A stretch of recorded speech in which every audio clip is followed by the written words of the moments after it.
ये भी तो है, कहीं नीतीश कुमार यार दल बदलो, कहीं भाग ना जाए साले हमारे तो नाक पर। देखा आपने जहाँ पे राम मंदिर बनाया वो सीट भी हार गए। तो योगी जी की क्या हालत है आपको पता है? बता ही तो नहीं सकते बीजेपी वाले, हालत तो अंदर से खराब है। वही आकाश आनंद से सुनिए, वही आकाश आनंद जी जो अपने भाषणों में गला फाड़ फाड़ के कह रहे थे कि हम चंद्रशेखर आजाद को नहीं जानते, कोई बेचारा इसको एक सीट ही दे दो, और आज ट्वीट कर रहे हैं भाई की जीत की बधाई में।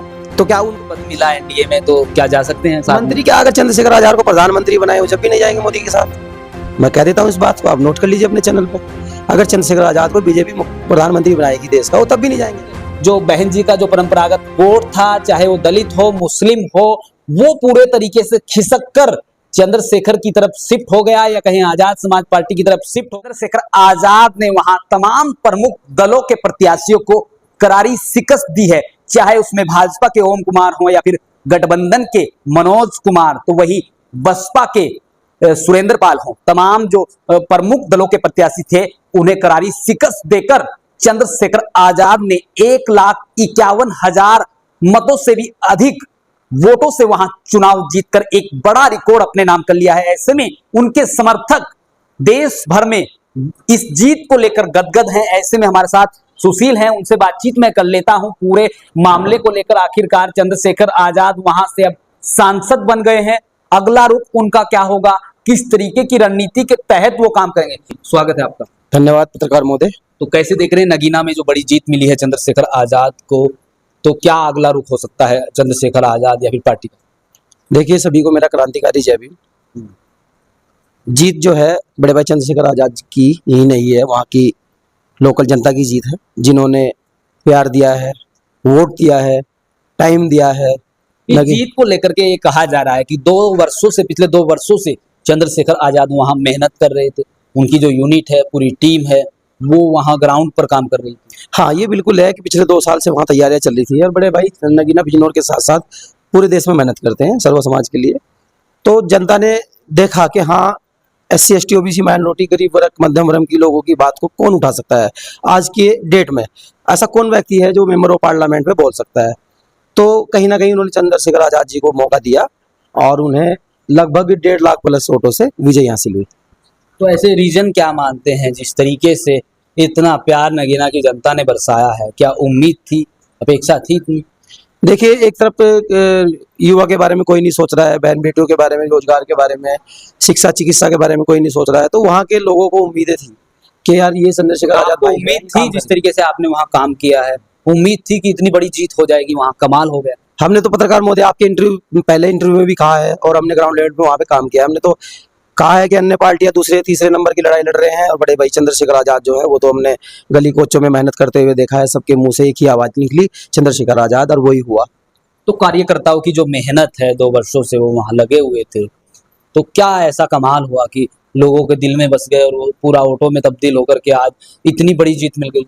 ये धमाका कह सकते हैं कि धमाका हुआ, और ये धमाका हुआ, और ये धमाका अभी और ज्यादा बड़ा होना था, लेकिन अब ये और ज्यादा बड़ा होना था धमाका। हाँ, लेकिन ये और बड़ा होगा, क्योंकि अभी आप देख सकते हैं देश के अभी कुछ ही राज्यों में चुनाव होने हैं, और फिर विधानसभा के उपचुनाव होने हैं, उत्तराखंड में भी, यूपी में भी, अभी फिर नगर निकाय भी होने हैं। तो वहां पे पार्टी काम करेगी, पार्टी का शीर्ष नेतृत्व काम करेगा, और पदाधिकारी कार्यकर्ता अपनी मेहनत को लाएंगे, और एक बड़े धमाका के अगले रुख की बात की है। देखिए, सवाल सबसे बड़ा ये भी है, इस वक्त जो है देश में एनडीए की सरकार बन रही है, जिसमें नीतीश कुमार के सहयोग से और चंद्रबाबू नायडू के सहयोग से देश में एनडीए की सरकार बन रही है, और अगली 9 तारीख को प्रधानमंत्री नरेंद्र मोदी तीसरी बार देश के प्रधानमंत्री पद की शपथ ले सकते हैं, ये खबरें हैं। ऐसे में जो तमाम निर्दलीय हैं, चाहे चंद्रशेखर आजाद हो, चंद्रशेखर आजाद की अगर बात करें तो अपनी पार्टी के वो अध्यक्ष हैं, तो अगला क्या रुख हो सकता है? क्या एनडीए के साथ जाएंगे या फिर इंडिया गठबंधन में वो समर्थन करेंगे?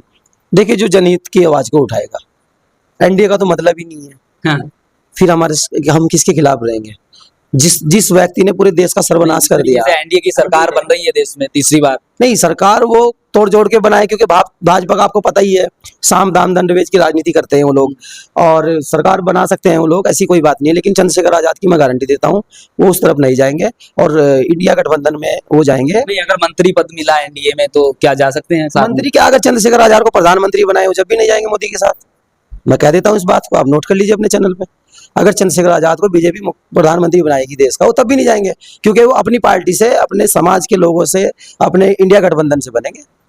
क्या हो गया, थोड़ा समय ही तो लगेगा। नहीं, जिस तरीके से मंत्री पद का अगर ऑफर देता है एनडीए तो फिर जा सकते हैं या नहीं? देखिए ये फैसला शीर्ष नेतृत्व का है, पार्टी के माननीय राष्ट्रीय अध्यक्ष जी का है और पार्टी से सभी नेताओं का है। तो एक तरफ इंडिया गठबंधन है, तमाम जो दल हैं उसमें, और कांग्रेस उसकी अगुवाई कर रही है। वो ठीक है, इंडिया गठबंधन के साथ मैं सभी पार्टियों को कहना चाहूंगा भैया, एक तरफ तो तानाशाही हो रही है, तानाशाही को हराने के लिए सब लोग एक हो जाओ। मैं तो नीतीश कुमार को भी कहता था सब लोग एक हो जाओ। अगर हम थोड़ा पीछे चलें, नगीना में जब चंद्रशेखर आजाद को चुनाव लड़ाने की बात कही जा रही थी कि एक सीट उनको दे दी जाए, तो इंडिया गठबंधन ने तो उनको एक भी सीट नहीं दी थी, फिर वो अपने सिंबल पर चुनाव लड़े और जीते। देखिए समय समय की बात होती है, भाई में काबिलियत थी, वहाँ की जनता का प्यार था और भाई की खुद की पार्टी थी आजाद समाज पार्टी। क्या इंडिया गठबंधन के साथ जाना पसंद करेंगे चंद्रशेखर? देखिए अब भाई जो है जो बीजेपी को हराएगा, जो बहुजनों की बात को, ओबीसी की बात को करेगा, भाई उसके साथ जाएंगे। जो बहुजन ओबीसी की बात करेगा, SC ST OBC माइनॉरिटी की बात करेगा। तो पीडीए का नारा लेकर के अखिलेश यादव भी आगे बढ़ रहे हैं, कह रहे हैं पीडीए पिछड़ा दलित अल्पसंख्यक के साथ जो है चुनावी रण में उतरे थे और भारी सफलता भी मिली। अब तो अखिलेश यादव, माननीय अखिलेश यादव जी को पता लग गया चंद्रशेखर आजाद है क्या। अब तो उनको अकेला छोड़ दिया बिजनौर के अंदर और अकेले अपने खुद के दम पर, बिना किसी उसके चीज की सुविधाओं के, उन्होंने खुद के दम पर, जनता ने उनको वोट दिया, 1.5 लाख प्लस वोटों से जीत के आए वो। ऐसे ही बहन जी के प्रत्याशी तो वहाँ चौथे नंबर पे रहे। बताओ, अब पूरे देश में जीरो आई बैंक की आपने बात कही। देखिए मैं आपको बता दूं, क्लियर कर दूं, बीएसपी की अध्यक्ष जो मायावती हैं, पहले उन्होंने अपना शुरुआती जो लोकसभा चुनाव था वो वहीं से लड़ा था और वहां की जनता ने इसी तरीके से उनके ऊपर भी प्यार बरसाया था और कई बार वो वहां से सांसद रही। हालांकि इस बार नतीजा बिल्कुल उलट रहा, उसके ठीक उलट रहा। वहां से जो बहन जी का जो परंपरागत वोट था, चाहे वो दलित हो, मुस्लिम हो, वो पूरे तरीके से खिसक कर चंद्रशेखर की तरफ शिफ्ट हो गया या कहीं आजाद समाज पार्टी की तरफ शिफ्ट हो गया। और यही वजह है कि बसपा के प्रत्याशी सुरेंद्र पाल को वहां मात्र 13,000 वोटों से संतोष करना पड़ा। तो बसपा के प्रत्याशी को वहां 13,000 वोट मिले हैं, मात्र 13,000। हालांकि 19 के नतीजों पर जाए तो वहां बीएसपी के सांसद बने थे। बसपा को तो नगीना के साथ साथ पूरे उत्तर प्रदेश में मंथन करना चाहिए, क्योंकि बसपा 10 साल में क्या थी और अब क्या जीरो पे, विधानसभा में जीरो पे आ गई, लोकसभा में जीरो पे आ गई। ठीक है, और अब मंथन करना चाहिए कि भाई अब होगा क्या, क्योंकि बड़े भाई चंद्रशेखर आजाद जी को देश की जनता उगता हुआ सूरज के रूप में देख रही है, बहुजनों का। और जिस तरीके से जो है नगीना से मैसेज जाएगा, जो नगीना का दलित वोटर था, दलित समाज था, वो कहीं ना कहीं पहले पहाड़ की तरह मायावती के साथ खड़ा रहता था और आज उसने अपना रुख बदला और एक तरफा चंद्रशेखर को वोट किया। भाई जब आपकी पार्टी कोई किसी की आवाज को उठाएगी नहीं, दलित की, SC की, OBC की, माइनॉरिटी की, मुस्लिम भाइयों की, सबके लोगों की आवाज को उठाएगी नहीं आपकी पार्टी, आप खुल के नहीं बोलोगे। अभी आपने देखा कि भाई आकाश आनंद जी ने एक बयान दिया था, वो बयान गलत नहीं था उनका, मैं समर्थन करता हूँ उसका, उन्होंने सही बोला, जनता ने उसको नकारा, उन्होंने सही बोला। और बहन मायावती ने साफ तौर पे उनको कहा कि तुम चुप हो जाओ और उनको उठा के पार्टी से बाहर फेंक दिया। आकाश आनंद ने तो अपने चुनावी प्रचार का शंखनाद नगीना से ही किया था। और सुनिए वही आकाश आनंद जी जो अपने भाषणों में गला फाड़ फाड़ के कह रहे थे कि हम चंद्रशेखर आजाद को नहीं जानते, कोई बेचारा इसको एक सीट ही दे दो, और आज ट्वीट कर रहे हैं भाई की जीत की बधाई में। तो क्या उनको अब पता लग गया कि हाँ चंद्रशेखर कौन है? उनको पता नहीं था चंद्रशेखर कौन है, अब ट्वीट करके बधाई दे रहे हैं भाई को। अब पूरे देश से बधाई आ रही, भाई स्वागत है सबका। जब अपने दम पर पार्टी से भाई ने, अपने संगठन से, भीम आर्मी से, आजाद समाज पार्टी से मेहनत की है, सर्व समाज को जोड़ा है उन्होंने, तो भाई अपने काबिलियत पे सीट निकाली है। अब तो यही चीज मायावती को देखनी चाहिए, बहन जी को देखनी चाहिए। मैं तो कह रहा हूँ अभी समय है पार्टी को संभालने का, अभी समय है, तो थोड़ा बहुत वोट बैंक जो बचा है उसको संभालने का समय है, नहीं तो वो भी खिसक जाएगा उनसे। अब तो जो उगता सूरज जो है देश का, जो ये जो भविष्य नगीना की जनता ने बड़ा इंडिकेट किया है। इस तरीके से बसपा वहीं से उभरी, वहीं से मायावती जी की राजनीतिक शुरुआत हुई, तो कहीं ना कहीं चंद्रशेखर ने भी वहीं से शुरुआत करके ये देश भर को एक मैसेज दे दिया। हाँ, एक तरफ जो है बहुजनों की राजनीति बसपा के रूप में खत्म हुई है और एक तरफ आजाद समाज पार्टी, भीम आर्मी के रूप में बहुजनों की राजनीति का आगाज हुआ है। तो क्या आप मान के चलते हैं दलित समाज का अगला रूप आजाद समाज पार्टी होगी? विकल्प कोई है इसके विकल्प बता दीजिए आप मुझे। आप तो सर्व जाते हैं, हर जगह डिबेट करते हैं, लोगों से बातें करते हैं, आप मुझे पत्रकार महोदय बता दीजिए आप, इसके अलावा विकल्प कहाँ है? कौन उठाएगा आवाज को? 10 साल के अंदर 2007 से 12 तक बीएसपी की सरकार रही, 207 विधायक थे उनके और पूर्ण बहुमत की सरकार आई थी। और आज 2024 में क्या हो गया? 10-12 साल बाद जो पार्टी जीरो पे आके अटक गई और लोकसभा में जीरो पे अटक गई। वो तो 10 सीटें पिछली बार गठबंधन में थी, 10 सीटें आ गई थी बीएसपी की। और मैं इस बार भी बोलता हूं दावे के साथ, अगर बहन जी गठबंधन में रहती तो भाजपा को कम से कम 5 या 2 सीट मिलती उत्तर प्रदेश में। 75 सीटें वो गठबंधन में आना चाहिए था। हाँ, ये कमियां रही ना बहन जी में। बहन जी अगर गठबंधन में आती तो 75+ सीटें उत्तर प्रदेश में जीतने का काम करती और देश में जो है गठबंधन की और बहुजनों की सरकार बनती। तो मायावती कहीं ना कहीं प्रधानमंत्री की दावेदार होती इंडिया गठबंधन में। भाई वो तो बात का शीर्ष नेतृत्व का फैसला था ना, लेकिन आप पहले उस चीज को कर लेते। अब बीएसपी ने जो है वही हुआ, जिन सीटों के लिए इधर उधर भटक रहे हैं वो सीटें उधर से आनी थी। लेकिन क्या होगा, 1 साल और मेहनत कर लेंगे, पहुंचना तो हमें वही है।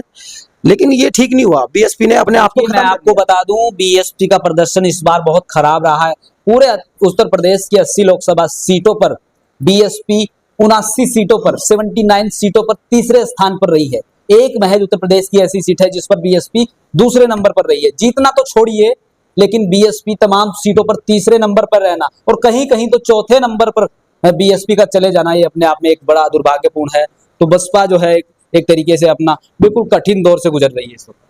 खत्म ही मान लीजिए, इससे ठीक कठिन क्या दौर होगा। विधानसभा में आप 0 हैं, लोकसभा में आप 0 हैं। आपका ढूंढने से कोई जिलाध्यक्ष नहीं मिल रहा, ढूंढते फिर रहे कि हमारी पार्टी का जिलाध्यक्ष बन जाओ।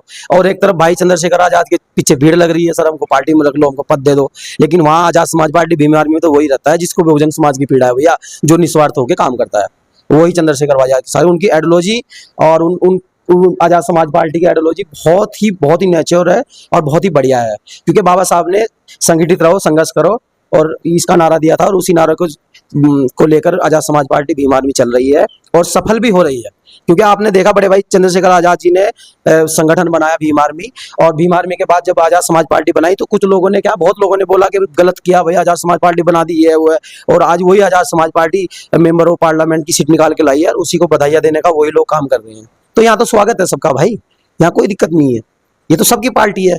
लेकिन यहाँ पे तानाशाही नहीं चलेगी, यहाँ पे आप 10-10 करोड़ रुपए लेके टिकट नहीं बेचे जाएंगे। यहाँ तो काबिलियत के अनुसार टिकट दिया जाएगा कि आपके अंदर में कितनी काबिलियत है और कितना आप बहुजनों के लिए, समाज के लिए, SC ST OBC के लिए, बहन बेटियों के लिए कितना काम कर सकते हो, वो पूरा बायोडाटा देख के आपको टिकट देगा। पार्टी का ग्राफ बढ़ा, कुछ लोग कह भी रहे हैं जो है अगर ऐसे ही फिर बीएसपी की तरह आजाद समाज पार्टी हो जाएगी, जिस तरीके से बीएसपी जो है अपने टिकट देती है। देखिए बीएसपी ने क्या किया, बीएसपी ने 4 बार सरकार चलाई, आप भली बात ही जानते हैं। बीएसपी ने एक दिन भी संगठन नहीं चलाया। पार्टी की जान जो संगठन होता है, 4 पावे होते हैं ना, 4 पाई के, उनमें से 2 पावे संगठन होता है। बहन जी ने क्या किया, 4 बार सरकार चलाई, एक भी बार माननीय काशीराम जी का संगठन बनाया हुआ और माननीय काशीराम जी से संगठन से जुड़े लोगों को एक दिन भी नहीं पूछा उन्होंने। ये बड़ा कारण है और इसीलिए आज बीएसपी खत्म है। तो चंद्रशेखर भाई की दीवार जो है भीम आर्मी है और भीम आर्मी की दीवार आजाद समाज पार्टी है। तो दोनों मिलकर चलेंगे तो हमें कामयाबी मिलती जाएगी, कुछ नहीं होने वाला है, कारवा बढ़ता जाएगा, आप देख लीजिए। तो फिर आप क्या देखते हैं, चंद्रशेखर आजाद इंडिया फिर या एनडीए?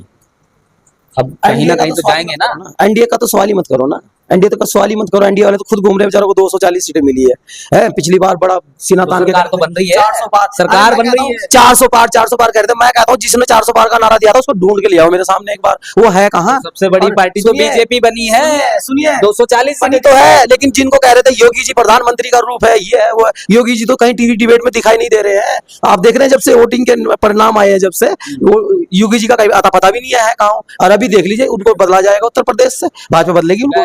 नेहरू जी के बाद अगर कोई तीसरी बार प्रधानमंत्री पद की शपथ ले रहा है तो नरेंद्र मोदी है। तो क्या अब क्या जबरदस्ती लोगों को, सुनो, जबरदस्ती लोगों को खींच के ला रहे हैं, पकड़ के लाए, भैया इज्जत बचा लो भैया, 272 पे पहुंचना है 401 तो आई नहीं है, 400 प्लस तो हुए नहीं है, अब 272 पे ही आ जाओ। तो तीसरी बार प्रधानमंत्री बन रहे हैं ना नरेंद्र मोदी। बनने को बन जाए, कितने 1 साल के लिए बनेंगे, उससे ज्यादा क्या बनेंगे वो।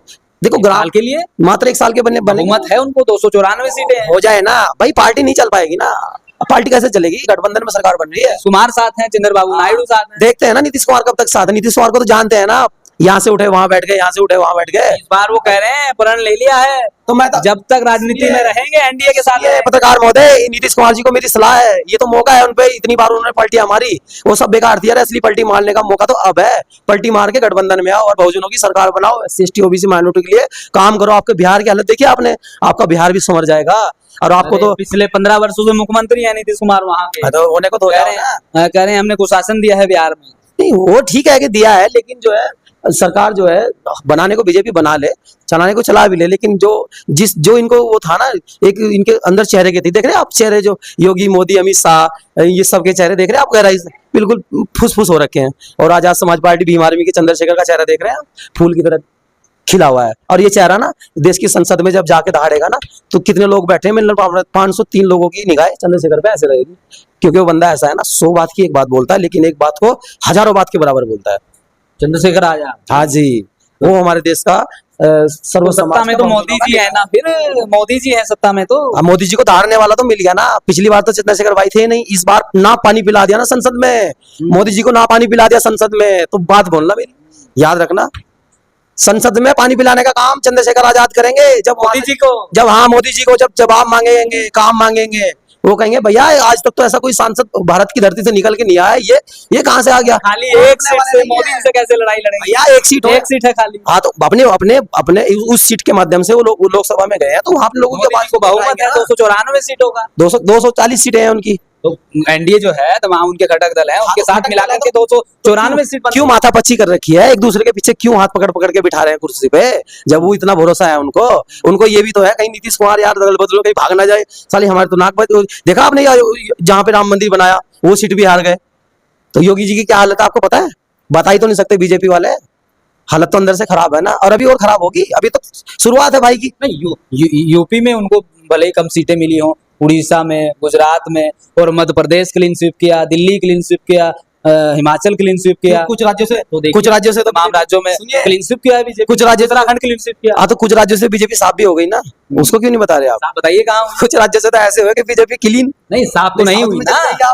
साउथ में चले जाइए आप, बताओ एक एक सीटों के मोहताज हैं। और ये तो अभी जनता समझ गई है, अभी देखते जाएं आप पत्रकार महोदय, 1-2 साल के अंदर अंदर क्या उत्तराखंड में 5 सीटों पर कमल खिला है। हाँ उत्तराखंड में खिला है, लेकिन दिल्ली में 7 सीटों पर कमल खिला है। देखिए दिल्ली की बात अगर करें, जो दिल्ली की जनता ने क्या किया है क्या नहीं किया है उस बात को छोड़ दिए, लेकिन हम देश की बात कर रहे हैं। देश में ये होना है कि देश में मोदी जी जा रहे हैं, ये साफ है। 9 तारीख को प्रधानमंत्री पद की शपथ ले रहे हैं मोदी जी, वो आप कह रहे हैं जाने वाले। उस खुशी से नहीं ले रहे ना, वो जो जोश था ना, मेजोरिटी तो मिली ना उन्हें, आप मानते हैं कि नहीं मानते? मेजोरिटी ढूंढ ढूंढ के ला रहे हैं वो लोग, ढूंढ ढूंढ के ला रहे हो कि भैया हमें बचा लो, हमारी साख बचा लो। हम जनता को क्या जवाब देंगे, 400 पार तो हो नहीं पाई, 300 पार भी नहीं हो पाई, तो अब साख बचाने के लिए ढूंढ रहे हैं। अब सत्ता कैसे बचेगी भैया, हम कैसे बैठ जाए मोदी जी, एक बार तीसरी बार कैसे बैठ जाए। और मैं कहता हूं कि 5 साल अगर मोदी जी सरकार चला के दिखा दे, 2024 से 2029 तक सरकार चला के दिखा दे, जैसे पिछली बार 10 साल चलाइए लगातार, नहीं चल सकती, क्योंकि जब ऐसे रहोगे ना तो ऐसे ही होगा। क्यों नहीं चलेगी? नीतीश जी कह रहे हैं पूरे 5 वर्षों तक एनडीए के साथ रहेंगे। एक तरफ चंद्रबाबू नायडू हैं, वो भी साथ खड़े हैं, कंधे से कंधा भाई, वो उनका साथ दे रहे हैं, चलो ठीक है, जितनी उनकी मांगे उनकी पूरी तो करो, उन पर काम तो करो। अभी तो विभाग बंटने हैं, विभाग बंटने को लेकर मंथन चल रहा है बीजेपी में, अंदर क्या चल रहा है आपको पता है। अभी देखते हैं क्या होगा, आप भी यही हैं, हम भी यही हैं, और 9 तारीख को शपथ होगी। शपथ के 2-4 दिन बाद ही बीजेपी है, वो सब आपसी सामंजस्य से सब कुछ ठीक ठाक कर लेगी। नहीं, वो तोड़ जोड़ने में तो बीजेपी आई है, क्योंकि पैसे भरी पार्टी है, पैसा उनके पास है, साम दाम दंड भेद की राजनीति करते हैं वो लोग, तानाशाही करते हैं वो लोग। उनका साफ कहना भैया या तो बीजेपी में आओ, नहीं तो जेल में जाओ, उनका तो यही तो कहना है। ऐसा क्या है, जब कोई कह रहे हैं वो तो कोई कानून अपना काम करता है, जब कोई भ्रष्टाचार करेगा, अपराध करेगा तो वो जेल में जाएगा। केजरीवाल जी ने क्या अपराध किया था, क्यों उनको फालतू में डाल दिया, इतने लोगों को बेवजह बेचारों को किसी को इनकाउंटर करके मार कोर्ट ने भेजा है ना, अपराध सिद्ध हुए हैं। क्या सिद्ध हुआ, कितने बाद सिद्ध हुए? अरे इन्वेस्टिगेशन में तो 2 दिन में अपराध सिद्ध हो जाते हैं। केजरीवाल जी को तो बेचारों को वैसे ही परेशान रखा करके। ठीक है पत्रकार महोदय, आप सब जानते हैं बीजेपी का जो है ग्राफ जो है वो ढह गया है, अब बहुजनों का ग्राफ सर मत्थे और आसमान छुएगा। हाँ तो ये थे सुशील, देखिए तमाम मुद्दों पर जिन्होंने अपनी खुलकर बात रखी। इस वीडियो में फिलहाल इतना ही।